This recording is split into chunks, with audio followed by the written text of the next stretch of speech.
Abatuuze b'e Kasokoso ne Kiganda bali mu keetala ak'okujaganya bo kye bayise okuwangula National Housing ebadde eteekateeka okubasengula ku ttaka bo libagamba nti lyabwe.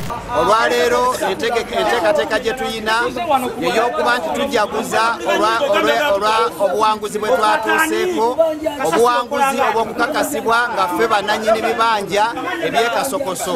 Abantu bwenna tubayise n'abawuzingi tubayitiddemu mujje tujaganye tubalage nti twabawangula. Basaze entezisukka 8 ko n'okuteekateeka ebyokulya okwekulisa ebizibu.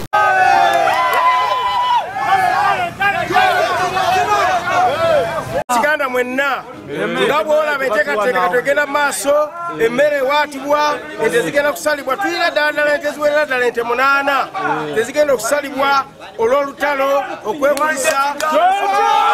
Bangi beebaziza ababaka baba aba Paalamenti n'akakiiko akaateekebwawo okunoonyereza ku nsonga z'e Kasokoso be bagamba nti balwaniridde okutuusa lwe bayimiriza aba National Housing okubasengula. Baza Paalamenti ya Uganda olw'okutuusa ku buwanguzi obwo n'abatuuze bonna abaakola ekinene ennyo ne twerwanako ne tusobola okuba nti eddoboozi lyaffe lisitulibwa ne litegeerekeka.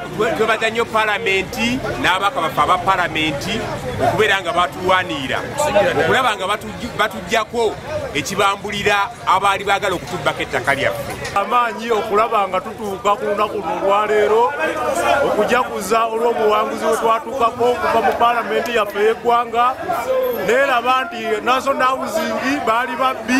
Bwe twogeddeko nabo bategeereza nti kino bakikoze ng'akabonero ak'okwabya olumbe okwekulisa aba National Housing. Tuli ku buwanguzi bwe twatuukako Paalamenti okubeera nga yatugobako National Housing yali yagala okutubbako ettaka. Era ente zisaliddwa olwaleero tuli mu kwabya lumbe lwa National Housing.